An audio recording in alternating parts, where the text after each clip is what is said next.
तो मैं next topic जो स्टार्ट करूंगा वो आपका है एरिया वेक्टर। ये नेक्स्ट टॉपिक है गॉस थ्योरम जो गिवन है। गॉस थ्योरम में ये एरिया वेक्टर। मुझे पता है एरिया जो होता है आपका वो वेक्टर क्वांटिटी नहीं होता है, वो स्केलर क्वांटिटी होता है, बट यहाँ पे जो एरिया होगा वो वेक्टर क्वांटिटी जैसा वर्क करेगा।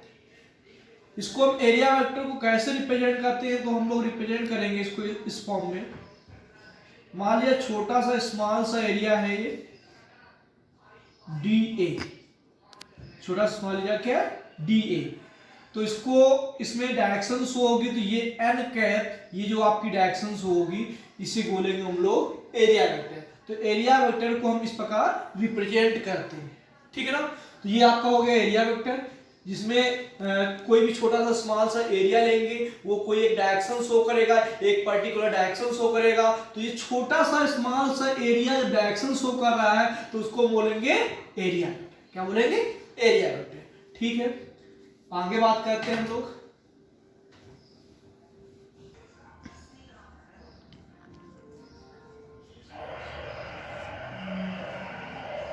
जो आगे टॉपिक मेरा है इलेक्ट्रिक फ्लक्स।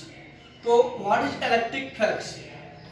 हमने कोई एक एरिया ले लिया, ये कोई एक सरफेस है, और यहां से number of electric fields lines pass हो रही है नॉर्मली टू द सरफेस। तो हम इसको डिफाइन करेंगे, the total number of electric lines of force passing through normally to any surface. ये कोई सरफेस है, ये मान लीजिए सरफेस आपका क्या है। अगर छोटा सा एरिया हम ये लेंगे, ये छोटा सा एरिया ले लिया हमने, ये आपका डीए है। क्या है आपका छोटा सा एरिया? डीए। और यहाँ पे इलेक्ट्रिक फील्ड लाइंस क्या है? E vector. क्या है? E vector. तो आपका यहाँ पे जो इलेक्ट्रिक फ्लक्स होगा वो आपका क्या होगा? D phi E equal to E vector dot D A vector. मैंने अभी आपको क्या बताया था, एरिया आपका वैसे तो स्केलर क्वांटिटी होता है, लेकिन यहाँ पे वेक्टर रूल्स फॉलो करेगा, तो यहाँ पे कौन सा होगा? Vector quantity. कौन सा क्वांटिटी होगा? Vector quantity. ठीक है, मैंने यहाँ क्या बोला? इलेक्ट्रिक फ्लक्स कैसे डिफाइन करेंगे, जरा ध्यान सुनिएगा। The total number of electric field lines, the total number of electric field lines passing through normally to any surface known as electric flux। ठीक है, या इसको डिफाइन कर सकते हैं, electric flux is defined as the total number of electric lines of force passing through normally to any surface, passing through normally to any surface. जो total number of electric field lines होती है कि surface से normally पास होती है, उसे क्या बोलते हैं? Electric flux. ठीक है, हमने क्लास 11 में पढ़ा था A vector dot B vector equal to आपका होता है ए बी कॉस थीटा, होता है ना। तो यहाँ भी E vector D A vector है, तो D phi E equal to आप क्या आएगा? E D A cos theta. ठीक है, जो इलेक्ट्रिक फ्लक्स होगा ये कॉस की वैल्यू पे डिपेंड करेगा। किस पे डिपेंड करेगा? कॉस की वैल्यू पे। ठीक है, आगे बात करते हैं हम लोग इलेक्ट्रिक फ्लक्स। इलेक्ट्रिक फ्लक्स की आपकी यूनिट क्या होती है, तो जरा ध्यान सुनिएगा। हमने क्या होता है? डी फाई ई इक्वल क्या आया? ई वेक्टर डी ए वेक्टर। ठीक है, ई आपका क्या होता है? ये आपका होता है इलेक्ट्रिक फील्ड। तो इलेक्ट्रिक फील्ड की यूनिट क्या होती है? मैंने आपको बताया था न्यूटन पर कूलम। न्यूटन पर कूलम। एरिया की क्या होती है? Metre square. तो यूनिट क्या होगी? न्यूटन मीटर स्क्वायर पर कूलम। ये आपकी इलेक्ट्रिक फ्लक्स की यूनिट हो जाएगी। क्या हो जाएगी? इलेक्ट्रिक फ्लक्स की यूनिट।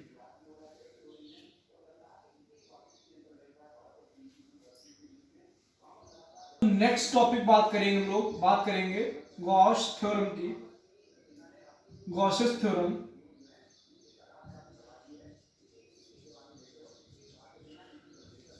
गॉसेस थ्योरम की बात करेंगे।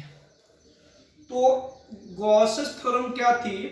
According to Gauss theorem, according to Gauss theorem the net electric flux, the net electric flux passing through any surface is equal to the net electric flux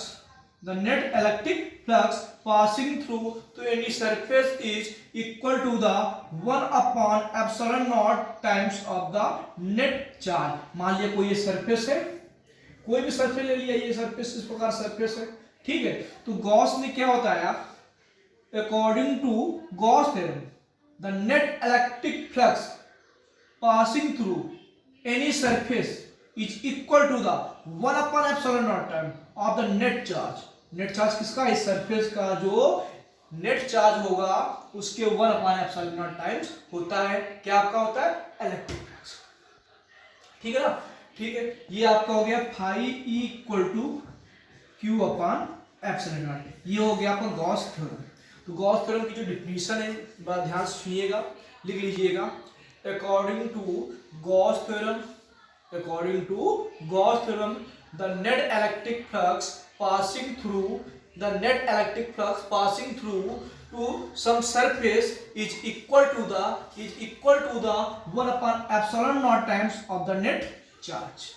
बहुत simple सी definition है, formula आप देखिए, definition आप यहाँ पा जाएगी। फिर से देख लीजिए, the net electric flux according to Gauss theorem the net electric flux passing through to some surface is equal to the 1 upon epsilon naught times of the net charge. तो phi equal to 1 upon epsilon naught into Q.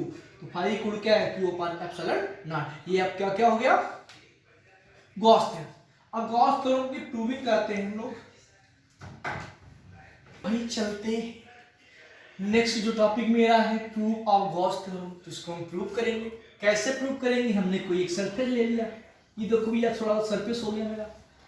अब surface लिया है तो यहाँ पे Gauss theorem को prove कर रहे हैं, तो छोटा सा एक एरिया ले लेंगे।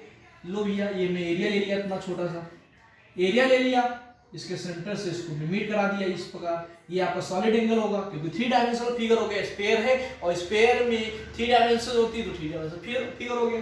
तो हमने मान लिया एंगल क्या आपका है, डी फाई, छोटा सा एंगल।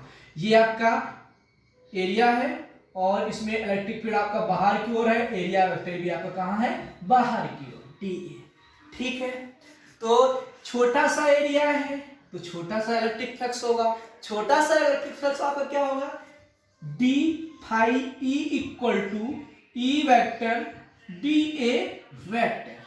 चलो भैया, ये हो गया। हमने अभी पीछे पढ़ा था, क्या पढ़ा था, इलेक्ट्रिक फ्लक्स का, इलेक्ट्रिक फील्ड का फार्मूला पढ़ा था। इलेक्ट्रिक फील्ड का फार्मूला क्या पढ़ा था, अगर हमें यहाँ तक की डिस्टेंस पता है, इसकी रेडियस पता है, इसकी रेडियस मेरी आर है, क्या है, आर, तो इलेक्ट्रिक फील्ड का फार्मूला क्या होगा, E equal to 1/4 pi epsilon naught Q upon R square होता है, पढ़ा है, लिख देंगे यहाँ पे हम लोग। D phi E equal to, यहाँ पे लिखेंगे हम लोग 1/4 pi epsilon naught Q upon R square D A vector. चलो भैया, ये मेरा इलेक्ट्रिक फ्लक्स निकला है छोटे से सरफेस का, हमें पूरे सरफेस का निकालना है। क्या निकालना है, पूरे सरफेस का। तो हमें पता था छोटों को बड़ा करने के लिए क्या करते हैं, इंटीग्रेशन करते हैं। दोनों से क्या कर देंगे हम लोग, इंटीग्रेशन कर दिया भैया, इंटीग्रेशन। जब इंटीग्रेशन करेंगे तो डी फाई ई जो मेरा क्या आ जाएगा, फाई ई, लो भैया फाई आ गया यहाँ पे 1/4 पाई एप्सिलॉन नॉट, और ये जो भी कुछ गिवन है ये आपका हो गया कॉमन, बाहर आ गया, यानी कांस्टेंट टर्म हो गया, कांस्टेंट टर्म होगा भैया तो बाहर आएगा ही आएगा। और यहाँ पे डी ए वेक्टर का हम क्या करेंगे, इंटीग्रेशन करेंगे। तो फाई ई इक्वल टू आ गया 1/4 pi epsilon naught into Q upon R square. जब डी ए वेक्टर का इंटीग्रेशन करेंगे तो स्फीयर हो गया, और स्फीयर का सरफेस एरिया फॉर्मूला क्या होता है, 4 पाई आर स्क्वायर। भैया पढ़ा है, क्लास 10 में पढ़ा था आपने।